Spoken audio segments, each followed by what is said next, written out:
Company of Heroes 3. Now there's a bittersweet title if I've ever heard one. On the one hand, it's the next Company of Heroes game, one of my favourite competitive RTSs ever. Not to mention, of course, Company of Heroes 1 being the single most revolutionary strategy game in video game history, straight up. But on the other hand, it's also the first Relic game since Dawn of War 3. A title so apocalyptically awful on every single imaginable plane of existence that it reduced one of the greatest names in strategy gaming to a company that does license work for Microsoft. One would have to be cursed with a memory capacity well and truly inferior to that of the average goldfish, then, to not approach Company of Heroes 3 with a degree of skepticism. Though, I hasten to add, however, that Relic has put their absolute best foot forward. They have very clearly realized that the main reason why Dawn of War 3 was such a catastrophic failure was because they had lost complete contact with their audience and produced therefore a product that nobody damned wanted. Presumably, they'd been listening a little bit too much to their pet influencers and games journalists. A mistake that they are absolutely, and to their credit, attempting to avoid with Company of Heroes 3. That is the reason why the game is entering into an open development. Right now, you can go to the game's store page, scroll down a little bit, and you will see the pre-alpha preview. Clicking on that will take you to Relic's site where you need to log in or create an account. Once you've done that and linked your Steam account to the Relic backend, you can then download and play the pre-alpha preview of Company of Heroes 3 right now, and I heartily encourage you to do so. The game right now is genuinely in a pre-alpha state, with a year and 6 months until release. It's not one of those marketing pre-alphas that we get from, for example, Creative Assembly. Oh, it's pre-alpha 6 months before the game is supposed to be released, which is primarily the company going, please don't criticize us. Rather, in this case, this is Relic saying, please, give us critique. Tell us what we are doing right. Tell us what we are doing wrong. We want to do better. We want to deliver you the Company of Heroes 3 that you want to play. And by all that is holy, let us not miss this opportunity to help Relic create the Company of Heroes 3 game that is actually worthy of the COH series. And now that I assume all of you will be going to do exactly what I told you to, and actually help the developers out here making the best game they can, let me move on to my thoughts on the game so far, starting with the art style. Immediately, the spectre of Dawn of War 3 returns, doesn't it?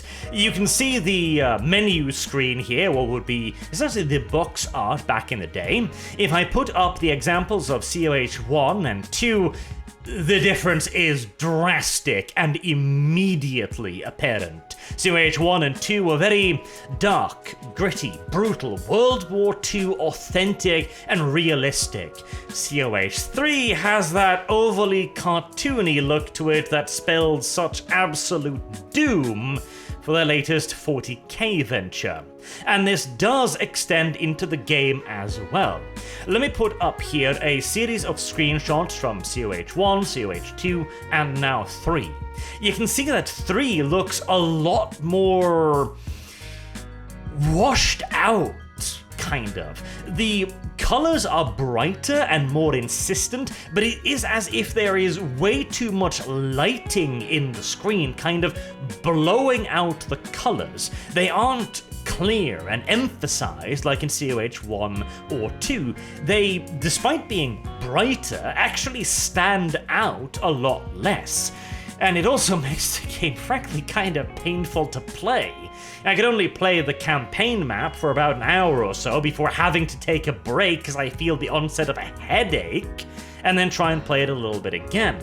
Hopefully this is primarily a shading problem that will be tweaked, because right now it is literally, physically, painfully bright. And of course, a game's visual style does not necessarily have anything to do with the actual game, but once more, I point you towards Dawn of War 3. I remember a lot of people back then was telling me, Arch, you're crazy. The art style is not indicative at all of gameplay, and it's not even that cartoonish. Yeah, one should learn from experience, shouldn't one?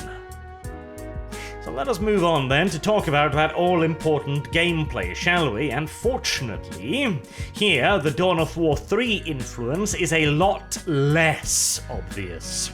We return to the more traditional Company of Heroes style of gameplay, where the map is divided into several sections, with fuel and ammunition points scattered about, along of course with victory points. If you manage to capture a sector or decap it in a certain area that connects certain resource points to the enemy base, you can cut him off from those resources without actually capturing the point. It looks and plays precisely like Company of Heroes is expected to look and play. They are adding in some interesting elements, though, in terms primarily so far of fortifications, buildings, and verticality.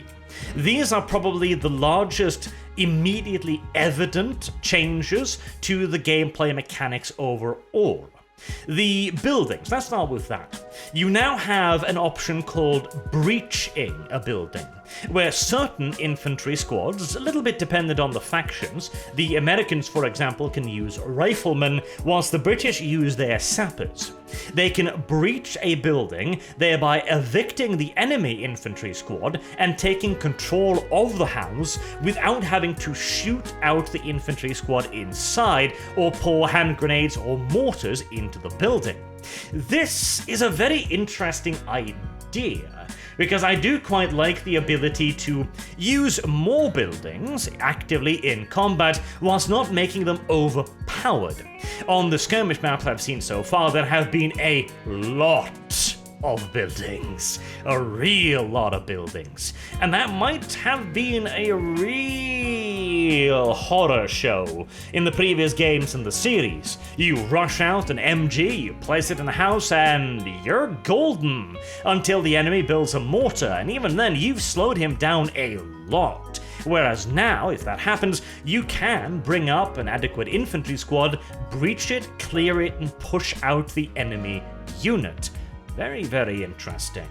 It opens up a fair few new tactical opportunities without making the buildings, at least at first glance, seem immediately overpowered. Furthermore, some buildings also appear to be immune to breaching. Now granted, the only ones I've seen these on at the moment are the German bunkers in their base, so that might be unique to base defenses only, which would certainly make a great deal of sense. After all, if you could breach the enemy's base defenses with basic infantry, that would kinda make them fairly pointless.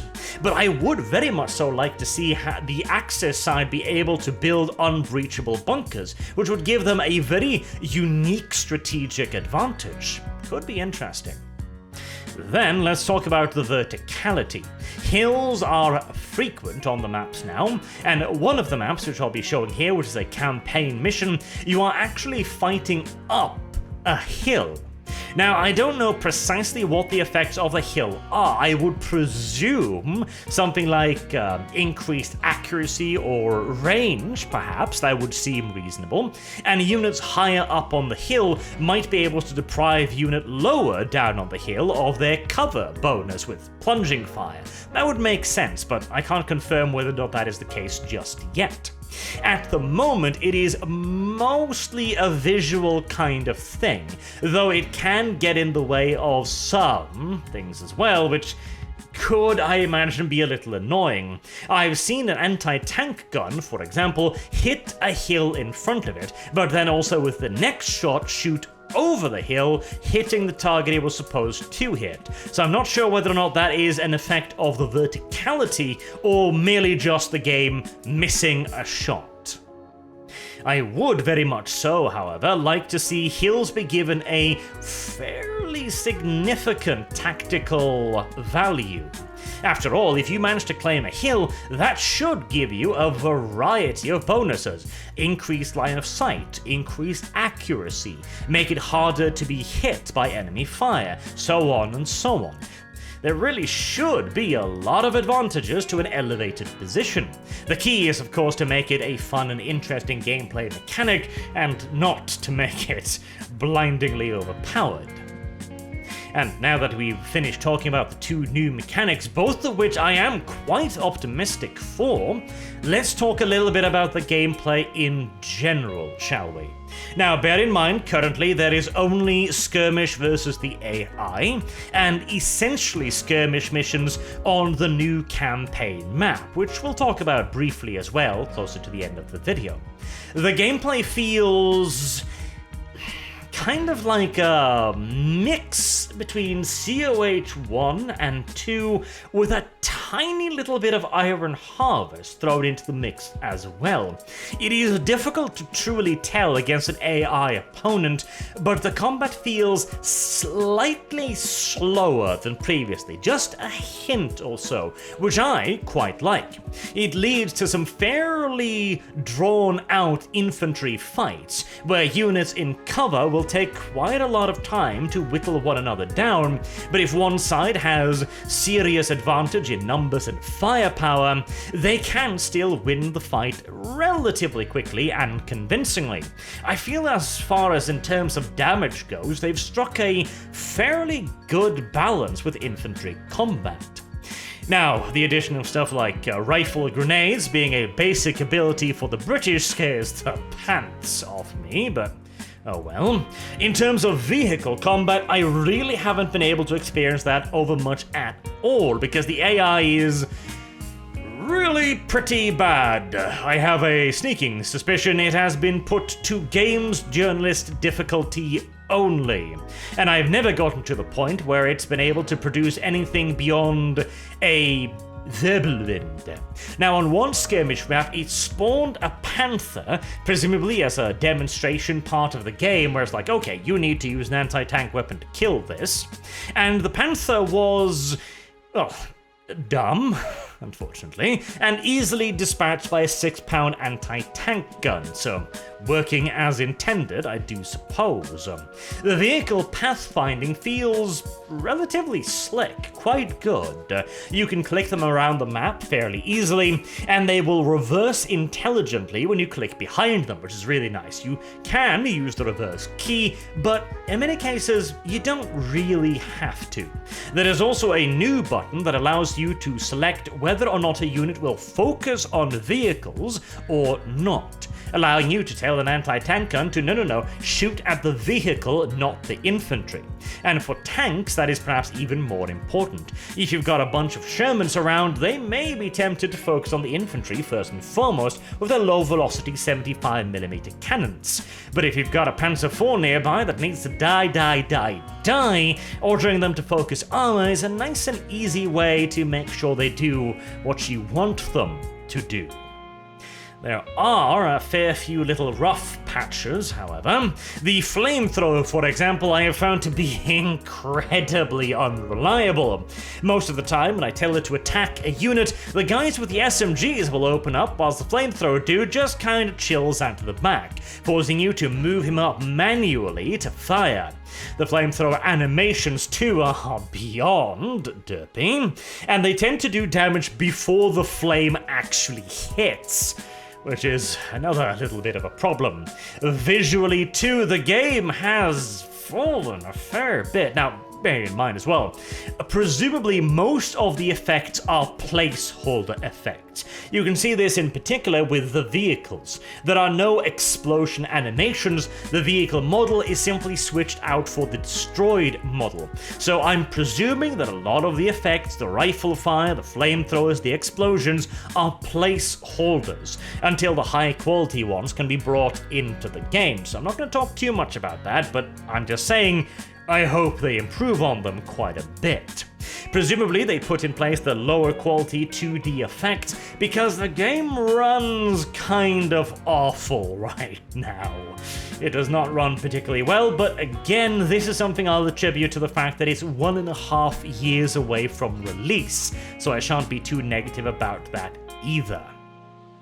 All in all, as far as gameplay is concerned, I'm feeling a bit underwhelmed. I can't quite put my finger on anything I consider to be really bad. It feels quite solid. It feels like Company of Heroes, but it feels like a slight step down from COH1 and COH2. Like, almost, to use a somewhat bad term here, but it's quite illustrative, a little bit like an imposter. It feels so much like COH1 and 2, but like it's lacking that final 10-20% to really make it up to those games, if you get my drift. Hopefully, again, that'll be due to things like atmosphere, lighting, unit pathing, and the AI units interactions. The usual strength of a Company of Heroes game with very dynamic infantry AI is currently not really there. Units will not organically seek out cover or move as well and fluidly as in COH1 or 2, and they won't try automatically to avoid hand grenades by leaping out of the way and things like that. These little touches, however, are things I hope will be added later on. Right now, in its current state, I would say that Relic is perhaps about 60% of the way there, to give a very rough estimate. Let's then talk a little bit about the new campaign map, shall we? There is a campaign mode where you will be playing on a campaign map, where you will be able to build various units and detachments and move them around the field of battle to engage enemy units and seize villagers, which will give you access to additional resources each 3 days. This is a fairly cool little mode. I've seen it compared to Total War, but no. It's not like Total War at all. The only reason I can see why you would make that comparison is if you hadn't played stuff like War Game. But it's far more like the War Game campaign rather so than anything like Total War, or even a little bit more like Panzer Corps, for example, as you will be able to move and engage enemy units, doing damage to them on the campaign map, only engaging in the RTS battles when you're attacking a city. An interesting choice. I think the campaign could be really enjoyable for those who primarily play these RTS games for the single-player experience, but it needs a little bit more stuff to make it truly interesting. Bearing in mind, again, right now it's in a very early state. And on that point, I do have to bring up a pet peeve of mine, namely that there is a mixed race unit in the game. There is a bazooka squad on the American side with an icon showing a black soldier, and in the squad you have 2 white members and 1 black soldier. As I'm sure all of you know, the US Army during the Second World War was segregated. It did not have mixed units, and out of the all-black units that did exist, they were not frontline combat units. They were logistical service personnel, the people who built airfields, who drove trucks, the ones that delivered artillery shells. In fact, the closest you get to a combat unit with black personnel is just that, artillery units. And I bring this up because this is very clearly not historically accurate, and Relic at least used to be a company that prided itself on its historical accuracy and authenticity. Indeed, even in the reveal, they had some interviews with the developers who said that those things were still very important to them, which I now call bullshit on. And the thing is too, the only reason why I could see Relic doing this is tragically for the usual modern day political reasons. Because if Relic just wanted to have some black soldiers in their games or mixed units, they could simply have added in the Brazilian Expeditionary Force, the Smoking Snakes, a pretty damn cool unit as well, incidentally, that performed very well throughout the campaign. It had Caucasians, Latinos, and blacks fighting right alongside one another throughout the campaign. Either Relic has gotten so divorced from their roots and so clueless about the history they once professed to love that they're not even aware of the Brazilian Expeditionary Force, or this has nothing to do with having black soldiers in the game, and it has everything to do with having black soldiers in the US Army in the game. And hey, it's a small thing, it's a petty thing. Why would you even bother mentioning it, eh? Well, it's because, as we have seen demonstrated again and again with this exact shit, you give the pinky, they will take the hand. And yes, Company of Heroes has never been a military simulation game by any stretch of the imagination, but it has always been as historically accurate as it can, displaying World War II weaponry, World War II soldiers, and World War II vehicles as they would have appeared and fought at the time that the game is trying to represent. Or at the very least, that was what they were doing up until now. Hopefully, that is all it will ever amount to, and I'll simply just be an alarmist, seeing problems where there are none. I certainly hope that is the case, but I think we've all seen this a little bit too often to take that entirely on faith. Finally, to wrap it all up a little bit, right now, this feels like a fairly good start to Company of Heroes 3. There are problems with the art style, with the execution, with the general feel of the game, and there's going to be a lot of testing required to truly figure out how a lot of the new mechanics will function in PvP, how elevation will work, how garrisoning will work, how evicting garrisons will work, and so on and so on. There is a lot of work yet to be done, but the very fact that Relic is willing to listen and is actively seeking out the player base's advice is fantastic news, and will hopefully allow us to avoid another Dawn of War 3. Until next time, I have been Arch. Thank you all very much for watching, and I hope to see you all again soon. Till then, have a good day.